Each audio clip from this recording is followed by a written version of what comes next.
नमस्कार दोस्तों, कैसे हैं आप लोग। 100 शब्द प्रति मिनट की गति से डिक्टेशन स्टार्ट करेंगे। डिक्टेशन स्टार्ट होगा ठीक 3 सेकंड बाद।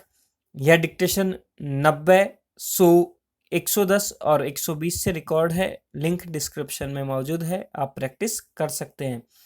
स्टार्ट करते हैं ठीक 3 सेकंड बाद। Yes, ready, start. कुपोषण और भूखमरी पर वैश्विक रिपोर्टें चौंकाने वाली ही होती है।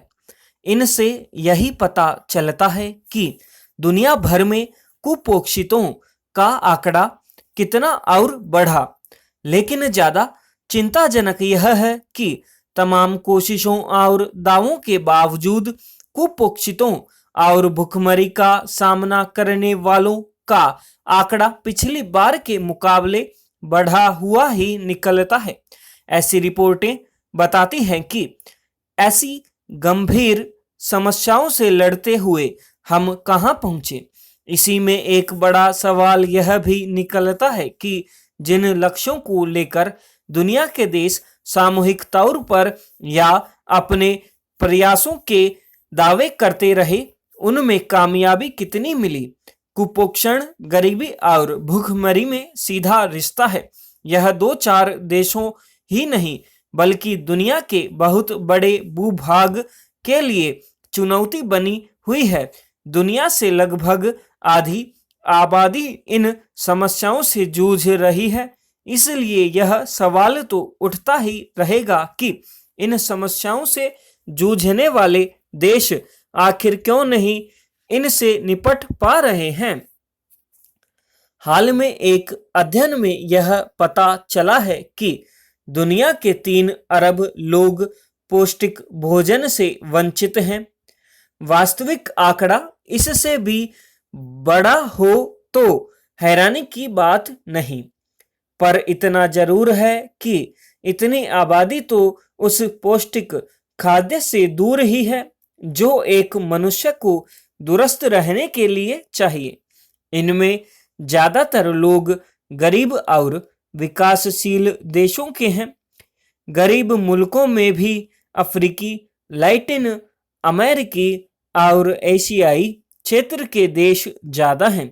गरीबी की मार से लोग अपने खान पान की बुनियादी जरूरतें भी पूरी नहीं कर पाते।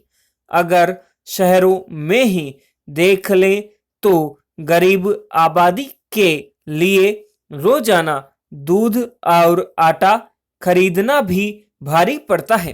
राजनीतिक संघर्षों और गृह युद्ध जैसे संकटों से जूझ रहे अफ्रीकी देशों से आने वाली तस्वीरें तो और डरावनी हैं। खाने के एक एक पैकेट के लिए हजारों की भीड़ उमड़ पड़ती है। ऐसे में पौष्टिक भोजन की तो कल्पना भी नहीं की जा सकती। महंगाई के कारण मध्य और निम्न वर्ग के लोग अपने खान पान के खर्च में भारी कटौती के लिए मजबूर होते हैं। ऐसे में एक स्वस्थ व्यक्ति के लिए निर्धारित मानकों वाले खाद्य पदार्थ उनकी पहुंच से दूर हो जाते हैं। पौष्टिक भोजन के अभाव में लोग गंभीर बीमारियों की जद में आने लगते हैं। ग्रामीण इलाकों में यह हाल और बुरा है। यह स्थिति किसी एक देश विशेष की नहीं बल्कि सारे गरीब और विकासशील देशों में कमोबेश एक जैसी ही है। विकासशील देशों में भी कुछ एक शहरों में अगर उच्च मध्यम वर्ग तक के तबके को छोड़ दें तो बाकी आबादी का हाल गरीब मुल्कों में जिंदगी काट रहे लोगों से बेहतर नहीं है। महामारी के 1.5 साल में कुपोषण के मोर्चे पर हालात और दयनीय हुए हैं। अब इस संकट से निपटने की चुनौती और बड़ी हो गई है। इसके लिए देशों को अपने स्तर पर तो जुटना ही होगा। वैश्विक प्रयासों की भूमिका भी अहम होगी। गरीब मुल्कों की मदद के लिए विश्व खाद्य कार्यक्रम को तेज करने की जरूरत है। विकासशील देशों को ऐसी नीतियां बनानी होगी जो गरीबी दूर कर सके। उन देशों की सरकारों को अपना खाद्य तंत्र मजबूत बनाना पड़ेगा। पोषक तत्वों वाले फल, सब्जी और प्रोटीन से भरपूर खाद्य उत्पाद उगाने के लिए किसानों को प्रेरित करना होगा। हालांकि इसके लिए भारी निवेश चाहिए, पर यह कोई असंभव काम नहीं है। सत्ताएं ठान ले तो हर नागरिक को पौष्टिक भोजन देना मुश्किल भी नहीं है।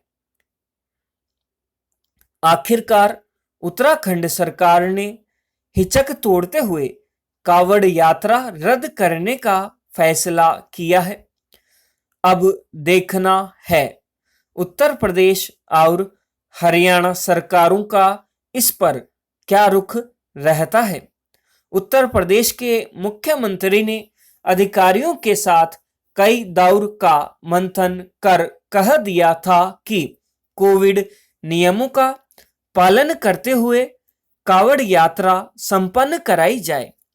आदेश भी दे दिया था कि प्रशासन कावड़ियों के रास्तों में बिजली, पानी, ठहराव आदि का समुचित प्रबंध करें। हरियाणा सरकार भी अपने यहाँ कावड़ यात्रा संपन्न कराने के पक्ष में है। इन दोनों राज्यों के फैसलों को देखते हुए उत्तराखंड सरकार तय नहीं कर पा रही थी कि कावड़ यात्रा की इजाजत दे या नहीं।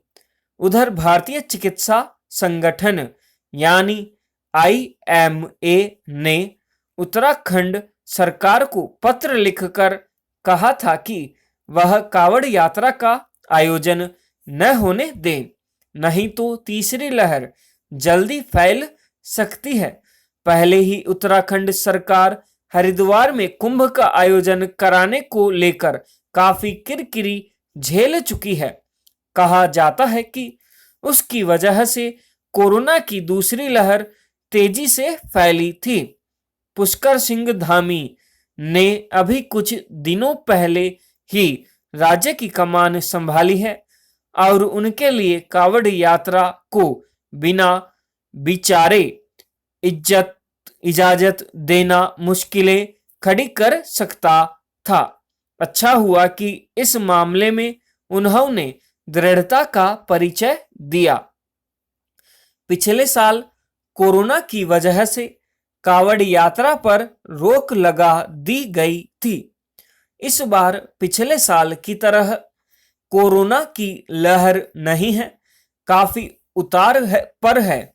इसलिए उत्तर प्रदेश, हरियाणा, हिमाचल प्रदेश जैसी कुछ सरकारों का मानना है कि लोगों की आस्था से जुड़े इस आयोजन को संपन्न कराने में खतरे की कोई बात नहीं, मगर उन्हें यह नहीं भूलना चाहिए कि कोरोना की तीसरी लहर की चेतावनी लगातार जारी की जा रही है।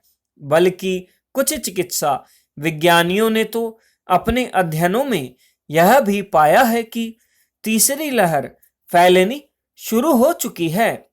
यह ठीक है कि सरकारों को लोगों की आस्था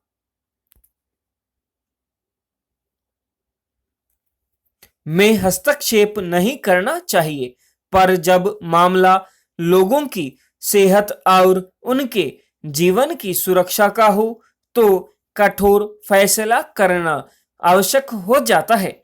ऐसा अनेक बार हुआ है कि सुरक्षा कारणों के चलते अमरनाथ यात्रा रोक दी गई। उत्तराखंड में भी कोरोना के चलते 4 धाम यात्रा रद्द की गई। इसलिए इस बार भी कावड़ यात्रा रोक देने से लोगों की आस्था पर शायद ही चोट पहुंचे।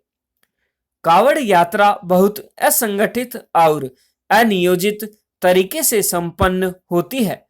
पिछली कावड़ यात्रा में करीब 30 लाख लोग हरिद्वार पहुंचे थे।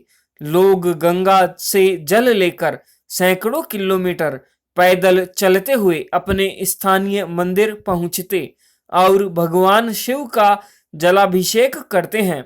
तमाम सरकारी चौकसी के बावजूद हर साल ही कावड़ यात्रा में कुछ अप्रिय घटनाओं के समाचार मिल जाते हैं। ऐसे में उत्तर प्रदेश और हरियाणा सरकारों के लिए कावड़ियों से कोरोना नियमों का पालन कराना कहां तक संभव हो पाएगा, कहना मुश्किल है। यह भी ठीक है कि कावड़ यात्रा से स्थानीय व्यापारियों और पुरोहितों के कारोबार को कुछ गति मिलेगी, मगर महामारी की कीमत पर कमाई के अवसर उपलब्ध कराना तर्कसंगत निर्णय नहीं माना जा सकता। जहां तक आस्था का सवाल है, तो यूं भी हमारे देश में मन चंगा तो कठौती में गंगा की धारणा पुष्ट है।